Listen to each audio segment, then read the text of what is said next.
Hi hello welcome to today reports. இப்போ நம்ம பார்க்க போறது உலகநாயகன் கமலஹாசன் நடிப்பில் மிகவும் வெற்றிகரமாக திரையில் ஓடிய வேட்டையாடு விளையாடு தமிழ் திரைப்படத்தினுடைய திரை விமர்சனத்தை பற்றி தான் பார்க்க போறோங்க. மிகப்பெரிய வெற்றி படங்களினுடைய இயக்குனர் கௌதம் வாசுதேவ் மேனன் தான் இத்திரைப்படத்தினுடைய இயக்குனராக அமைந்துள்ளார். படத்தினுடைய கதை கரு என்ன அப்படின்னம்னா, காவல்துறை அதிகாரியினுடைய மகள் கடத்தப்படுகிறார். கொலை செய்யப்பட்ட வழக்குதான் படத்தினுடைய கதை. அதை நோக்கியே மிகவும் அதிதீவிரமான திருப்பங்களும் திரைக்கதையும் அமைந்துள்ளது. தமிழ் சினிமாவில் பல முறை பார்த்து ரசித்த போலீஸ் கதைதான் என்றாலும் கௌதம் வாசுதேவ் மேனனின் திரைப்படத்தை நமக்கு வழங்கிய விதம் இன்றளவும் பேசப்படுகின்றது. ஹாலிவுட் ஸ்டைல் திரைப்படம் என பலரும் சொல்வதுண்டு. அப்படி ஒரு ஹாலிவுட் ஸ்டைலில் போலீஸ் திரைப்படத்தை தமிழ் ரசிகர்களின் ரசனைக்கேற்ப கொடுத்ததின் மூலம் கௌதம் வாசுதேவ் மேனன் தனக்கென ஒரு தனி முத்திரையை பதித்துள்ளார். தான் எந்த கதாபாத்திரத்தில் நடித்தாலும் அந்த கதாபாத்திரமாகவே கமலஹாசன் ஆகிவிடுவார் என்பது உலகறிந்த உண்மையாகும். இளம் தலைமுறையினர் பலரையும் வேட்டையாடு விளையாடு திரைப்படத்தின் மூலம் கமலஹாசன் தன் ரசிகர்களாக மாற்றினார். ஆம், உண்மையிலேயே வேட்டையாடு விளையாடு திரைப்படம் வாயிலாக அஜித், விஜய், விக்ரம், சூர்யா என இளம் நடிகர்களுக்கு மிகுந்த டஃப் கொடுத்தார் கமலஹாசன் என்பதுதான் உண்மை. காரணம், கமலஹாசன் கதாபாத்திரத்தை கௌதம் வாசுதேவ் மேனன் நமக்கு காண்பித்த விதம் அந்த மாதிரி.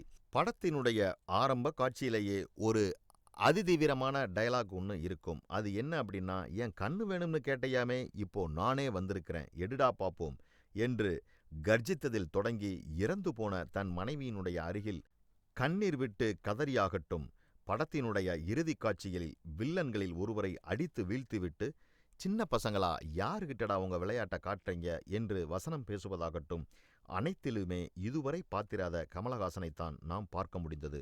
அவ்வளவுதான். இன்னும் கூட கமலஹாசனினுடைய ட்வீட்டுகள் தொகுப்பாக பரவப்படும் மீம்ஸுகளுக்கு வேட்டையாடு விளையாடு திரைப்படம் காட்சிகளைத்தான் நெட்டிசன்கள் அதிகமாகவே உபயோகப்படுத்துகிறார்கள். கமலஹாசன் கதாபாத்திரத்தை அந்த அளவுக்கு பார்த்து வடிவமைத்து கொடுத்துள்ளார் இயக்குனர் கௌதம் வாசுதேவ் மேனன். ஒரு குழந்தையினுடைய தாயாகவும் விவாகரத்தான மனைவியாகவும் ஆராதனாவாகவே ஜோதிகா நமக்கு காட்சியளித்தார். கமலஹாசன் தன் காதலை சொல்லும் இடத்தில் தயங்கக்கூடிய முக பாவங்கள் மூலம் தன் முதிர்ச்சியான நடிப்பை ஜோதிகா கொடுத்திருக்கிறார் என்பதில் கொஞ்சம் கூட ஐயமில்லை என்றே நாம் சொல்ல முடியும். மிகச்சில காட்சிகளிலேயே வந்திருந்தாலும் அனைவரையும் திரும்பி பார்க்க வைத்து கமலினுடைய முகர்ஜியின் கதாபாத்திரம்.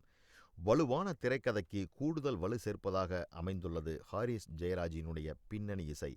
தாமரையினுடைய பாடல் வரிகளில் நிச்சயம் பாராட்டாமல் இருக்கவே முடியாது. மாவீரமும் நேர்மையும் கைகோர்த்து கொள்ள அகராதியோ அதை ராகவன் என அர்த்தம் சொல்ல என தனித்தமிழிலேயே அமைந்த பாடல் வரிகள் அனைத்து தரப்பினரும் மிகவும் ரசிக்கும்படியே இருந்தன. சென்னை, மதுரை, கோவா, நியூயார்க் என அனைத்து நகரங்களிலும் அதன் அழகியலோடு படம் பிடித்து காண்பித்துள்ளது ரவிவர்மனினுடைய ஒளிப்பதிவு. பொதுவாகவே கௌதம் வாசுதேவ் மேனனுடைய திரைப்படங்கள் ஏ சென்டர் ரசிகர்களை மிகவும் அதிகம் கவரும் வகையில் எடுப்பதுண்டு. அப்படி ஒரு கண்ணோட்டத்தை உடைத்தெறிந்தது இந்த வேட்டையாடு விளையாடு திரைப்படம். அனைத்து தரமான மக்களையுமே இது சுண்டி இழுக்கின்றது என்பதில் கொஞ்சம் கூட ஐயமில்லை என்றே நாம் சொல்ல முடியும். எப்படி இருந்தாலும் தமிழ் சினிமாவில் போலீஸ் வகையிலான திரைப்படங்களுக்கு வித்தியாசமான திரைக்கதை அமையுமா என்று கேட்டவர்களுக்கு இது ஒரு தக்க பாடமாக அமைந்துள்ளது என்றே நாம் சொல்ல முடியும். மொத்தத்தில் வேட்டையாடு விளையாடு இளைய தலைமுறையினை மிகவும் நேர்த்தியான முறையில் வழிநடத்தி செல்ல வேண்டும் என்பதை ஒரு சமுதாய அக்கறையோடு கொடுத்துள்ள படம் என்றே நாம் சொல்லலாம். இந்த மாதிரி சினிமா செய்திகளை உடனுக்குடன் தெரிந்து கொள்ள தேடை ரிப்போர்ட்ஸை பாருங்க. கமெண்ட் பண்ணுங்க, லைக் பண்ணுங்க, மறக்காம சப்ஸ்கிரைப் பண்ணுங்க, ஷேர் பண்ணுங்க.